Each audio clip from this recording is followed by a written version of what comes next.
Welcome back, everybody, to the second video in an ongoing series that I'm doing. These are our director's cuts of DMA, and this is going to continue the one from yesterday. So we're still in issue 1, and I'm going to go through the first 3 issues of this arc. And I'm doing this as a way to kind of introduce you more to the series so you can learn more about it. DMA issue number 5 is up for Kickstarter right now. My storytelling process for this series is every single issue is 22 pages on the front, and then there's an 8-page backup story, and every arc is 3 issues long. So I'm going to go through DMA issues 1, 2, and 3 and kind of walk you through my storytelling and kind of the things I wanted to touch on in this first 3-issue set. And then hopefully you'll see that and kind of be interested in the series and want to see more, and you'll join me in these Kickstarters as we go. Right now, there is one live on Kickstarter.com. Just search the word DMA. DMA issue number 5. There's probably the best reward tier that there is all 5 issues digitally. It's a digital catch-up tier, and it's only $20. So it's 150 pages of comic book goodness for only $20. So if you ever wanted to kind of support one of these or jump on, or if you ever want to check this title out, it's a really good way to do it. So this picks up where the last one left off. So if you haven't seen the previous video, it's in my profile. It's on the YouTube. It's in the Twitterverse, all of that. So this is issue 2. We've just seen the death of Officer Adams trying to protect Magi, and most of the members of Tusby have been at that point killed or murdered, killed or injured, killed or murdered. So we fast forward to here. It's been a few days later. Dr. Gray has been invited to the White House to speak to the President of the United States. Dr. Gray is a human, but she's a meta rights activist. She's someone who studied civil rights, the humanities, and she sees a lot of parallels between the civil rights movement and the meta rights movement. And so she is someone who's on the forefront of that. And she's been invited to head up a new agency, the Department of Metahuman Affairs. While she's there, there's a televised speech going on from a guy named Dr. James Arlo, and James Arlo will come into the story again later in the series.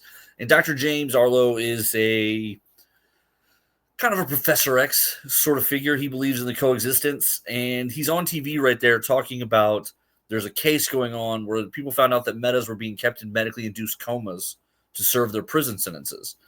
And some people were like, well, obviously you have to do that because you can't just let these people just sit around and use their powers in jail. And other people were like, well, this isn't fair to them.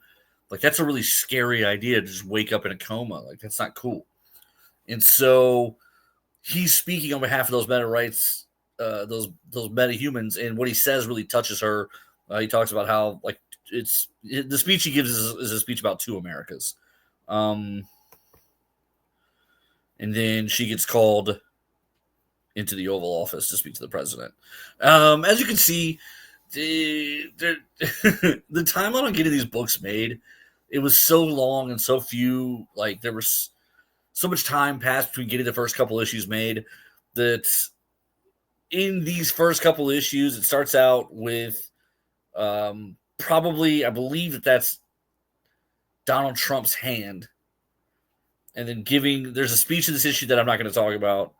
There's some stuff I'm just going to skip over as we storytell here. And I think it's Donald Trump giving the speech. And then in issue 2, when they're back in the Situation Room trying to figure out like what to do now that Tusby's been killed, the president in picture is Joe Biden, because like it went Trump 1, Joe Biden 2. So like there's just the time between everything is so far in getting the books made that the role of president kept changing.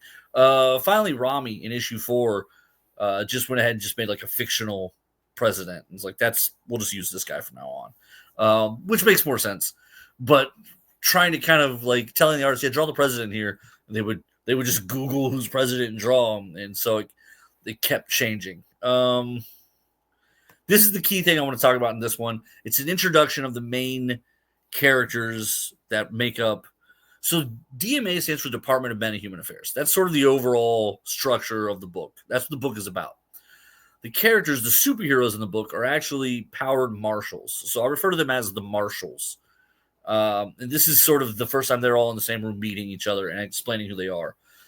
Right there on the left is Kilowatt, and as you can see, he's got armed police guards. He's all shackled up.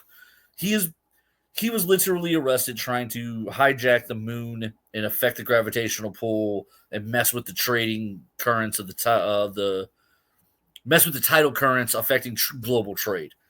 And so he's a supervillain of the highest order. And so he was arrested and is being held on like hundreds and hundreds of years as a sentence. But he's given the opportunity to work it off by being a member of the Marshals for DMA. So basically, he's hired help. He's here to do what he's told, and until he serves his sentence, which is going to be a very, very long time. Next to him is Camila Suarez, who now goes by the name Fury. And she is also in jail, and that's why she's in those. But the reason she's in jail is because she didn't want to pay taxes because she believes the society is treating her as a second-class citizen. There's a lot to her backstory that we'll get into over time, but she was a normal person. She had a corporate job. She went to school. She has a degree. She wanted to just live her life. And then it was discovered that she was a metahuman, something she'd kind of hidden from everybody before that. A lot of companies started making screening for the meta gene a requirement. And so when it was time to renew her health insurance, they found out she was a meta. And her job fired her. And suddenly she was treated as this non-entity simply because she had superpowers. And this really affected her, and she was really upset about it. And so she slowly kind of turns into, civil disobedience type of bad guy. Like she doesn't want to recognize the fact that people think it's okay to treat her as less of a person.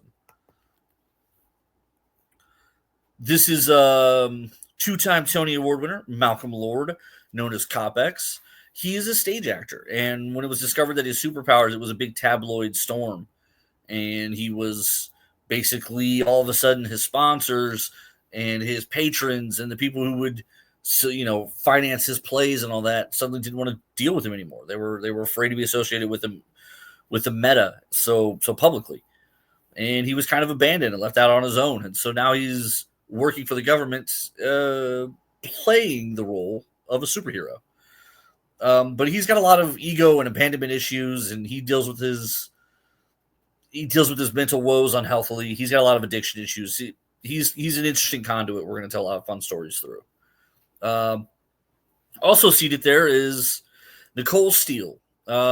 She's basically a early 20s science experiment. She was living her life next in a neighborhood, doing her thing, and there was secretly an evil scientist who lived across the street from her, and he became obsessed with her, and he started slowly, secretly experimenting on her, and he infected her with just nanites that slowly turned her into this kind of weapon of mass destruction, where she has all these cyborg capabilities and all these crazy weaponry developing inside of her, and she didn't even know it. And when it was discovered, she voluntarily let the government put her on suspended animation until they could cure her. Well, they never got around to curing her. There wasn't enough money in the budget, so she kind of was left in suspended animation and just sort of abandoned. And now, when all this crisis happened, they found her and they took her out of suspended animation, and now she's one of the members of the Marshals, and she's dealing with the fact that she's lost the last 30 some odd years of her life, last 20, 30 years of her life. So everyone she knows, she was in her early 20s when this happened, and now they're all in their 50s. She hasn't heard from her family yet. She doesn't know what's going on in her personal life.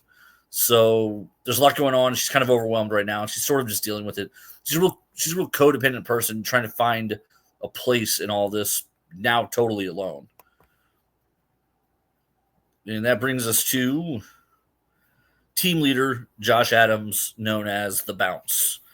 And then that's CIA operative Longley. And he is someone who he suggested the formation of this team. He suggested the idea of using metas to fight metas. He's got his own plans, though. He's got his own ideas of what this really, really means, of what having an army of metas at his disposal is for. And so he views them more as weapons, and they view themselves as people. And eventually there's conflict that comes from that. We're just kind of getting into that in the book now. Issue 5 and issue 6 deal with that a little bit, and we start to kind of dive more and more and more into it. But so this is sort of an introduction to the team. In the back half of issue 1, you kind of learn who you're rooting for. You know what the stakes are now. You meet these guys. You learn who you're rooting for, and that sort of sets the stage for the series. There's some other stuff in the book. I do want to leave some things in the book for people to read. Also, the lettering's not in there, so there's some fun dialogue between these guys. But I just wanted to kind of story tell you through this and show you what this book is really about. So please check it out right now on Kickstarter. You can back issue number 5. And like I said, there's a digital catch-up tier, which is $20 for all 5 issues. It's 150 pages of comic book goodness for only $20. Thank you very much, everybody, for hanging out with me. We will be back for the backup story of issue 1 tomorrow, and then we'll start on issue 2 the day after that.